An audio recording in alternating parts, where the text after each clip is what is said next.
Hey guys, welcome to the first Monday morning tennis rant of the 2025 season. Even though we're not officially in 2025, the season has already started. There are a lot of great matches going on, some great warm up tournaments prior to the Australian Open. We only have this week and the next week, and then the Australian Open starts.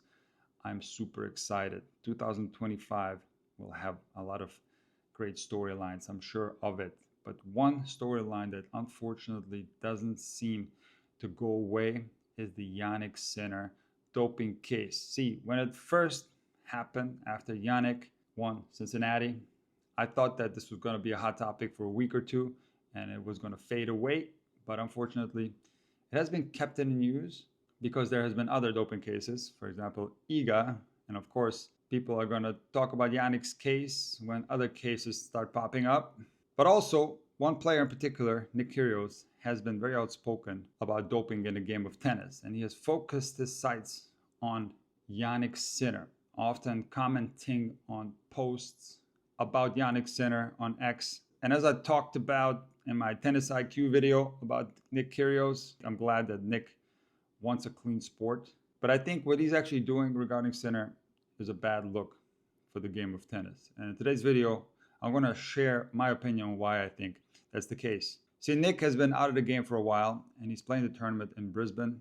The first round against Perricard will be great. Two of the best servers on tour facing each other. That's going to be a fun match to watch. Nick is also playing doubles with Novak Djokovic. And I think naturally, because Novak Djokovic is friendly with Nick, now Novak is being asked about the Jannik Sinner doping case as well. And there were a couple of recent interviews, both with Djokovic and Kyrgios, that I think are a bad look for the game. I would never, even in my entire life, ever try and dope in this sport. You know, this is something that, especially going through an injury like I went through, and obviously there are things out there that could speed up healing, help me get back to prime level, help my recovery. There's so many things out there that are prohibited in our sport that I could have been doing to get me back quicker.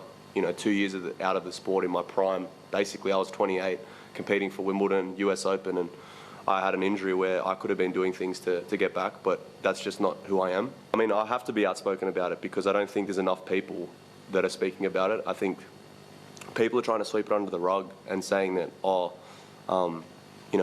the amount and all this. It's just like, it's not nothing about that. It's like, there's not fair treatment for every single player. We've seen that with Max Purcell. And the reason that's different is because he went to the authorities first. He admitted that he had done something, that was on the prohibited list, and he was outspoken about it. That's how it should be, rather than all this sweeping under the rug and not knowing and there's question marks. Okay, he's number one in the world and he's an amazing tennis player. I've never said he's not. And I just think the treatment has to be fair for everyone. And I just think that it's been handled horrifically in our sport, and two world number ones both getting done for doping is disgusting for our sport. It's a horrible look. And yeah, the tennis integrity right now, and everyone knows it, but no one wants to speak about it. It's awful. Like, it's actually awful. And it's not okay. So I know that people don't like when I just speak out about things and be honest about things, but for a kid that grew up playing tennis, and I enjoyed the competition, I enjoyed playing, I can get emotional, I can throw a racket, but that's nothing compared to cheating and taking performance-enhancing drugs. That's ridiculous, in my opinion. So, I'm not going to shut up about it anyway. Sorry, I probably went a bit too long, but that's just my honest thoughts.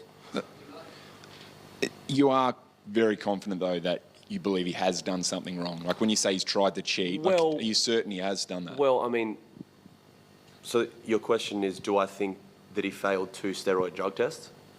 Which factually happened. He did fail 2 doping tests at separate times as well. It wasn't one after the other. They were a different time frame.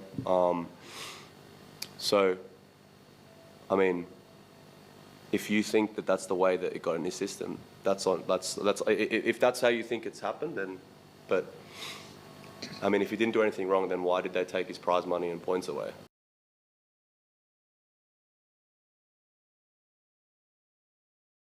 Obviously, they found something wrong with it, and then obviously White appealed it because of all this. I employ my team hundreds and thousands of dollars to be the professional they are to make sure that doesn't happen. So they knew it happened. Then why did they wait 5 to 6 months to do anything about it? He kept his team for 5 months. Do you know what I mean? Like, that doesn't make sense. Like, if they knew about it 2 weeks after, then why did you keep the same team? I'd be livid if my physiotherapist contaminated me and put me in this position. I'd probably never talk to the guy again. But he had the guy in his team for 5 months acting like nothing happened. That's sus as anything, if you ask me. I think it is a problem if Nick is calling both Yannick and Iga dopers, because to me it is clear that they are not the dopers. Substances accidentally got into their system. In the Sinner case, the amount of substance that was found in his system could not have helped him play better. It was insignificant.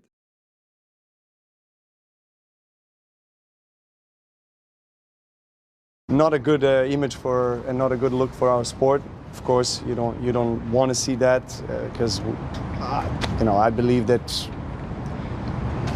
in the last 20 plus years that I've been playing on a professional tour, that we've been one of the cleanest sports. I mean, at least I believe that we are, or we have been. So I will keep on believing in that clean sport, and yeah, I'm just questioning the way the system works, really, and why certain players are not treated same like the other players. The issue is the inconsistency, is there's transparency. We've been kept in the dark with Yannick's case.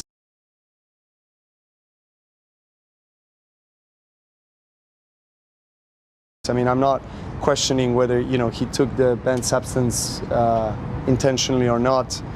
I believe in a clean sport. I believe that the player will do everything possible to be playing fair. And I know Yannick since he was very young, so it doesn't strike me as somebody that would do such thing. But I've been really frustrated, as most of the other players, to see that we've been kept in dark for 5 months. And look, I have the ultimate respect for Novak Djokovic. I've often talked very positively about him, not only as a player, but also as a person. But I'm going to have to disagree with his most recent statements about Jannik Sinner. See, what I've learned when I familiarize myself with the Sinner case is that these procedures are very complex and that you can't compare cases. So every case is going to be different. When Novak says that we have been kept in the dark, that's true. And I think that's what players or fans are irritated with if they don't familiarize themselves with the rules. Because if you read the rules, you will find out that there's nothing fishy going on. Protocol was followed. When the player is notified of the positive test and appeals the provisional suspension with acceptable evidence, judicial process starts and the case goes public only once the verdict is announced. It can take months. The same happened with Bortoletti, ranked 87th in 2023. Now, to be fair with Novak, Roger Federer said something very similar a few months ago. When you say that players are not treated the same way, you can look at the Sharapova case or the Halep case, who are also high-profile players, and you will see that they were treated differently because they were not able to prove their innocence as quickly as Sinner was able to do. I think the Nick Kyrgios Sinner saga is possibly something different and has other motivations. But when it comes to Novak Djokovic and Roger Federer talking about the Sinner case, while the intentions are pure, I think their statements are actually bad for the game of tennis. Because when you make statements like this and make it sound like Sinner was being protected and things were being kept from the public, that is simply not the case. The only thing that raises question is Sinner's team, who was acting carelessly. I mean, you could agree with Nick here that Jannik should have maybe gotten rid of the team, but maybe Jannik is a nice guy and he forgave both the physio and the fitness trainer. Maybe they did a lot of great work for him and he understood that while this was a catastrophic error that they committed, he wanted to give them another chance. It's plausible that Sinner would do something like that. And then once the pressure built up, he actually did end up getting rid of them. But my wish for 2025 is that this story goes away. I believe that Sinner is 100% innocent. I think, like I said, it's a bad look for the game to make this case into something that it's not. And unfortunately, I think that both Nick Kyrgios and Novak Djokovic are doing exactly that. They're turning this into something fishy where it's not fishy at all. And that, in turn, is a bad look for the game of tennis, in my opinion.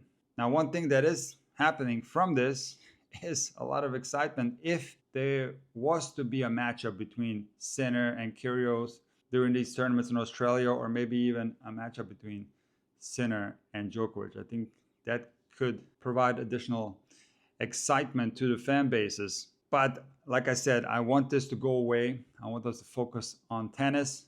And my wish is that everyone gives Sinner the respect that he deserves.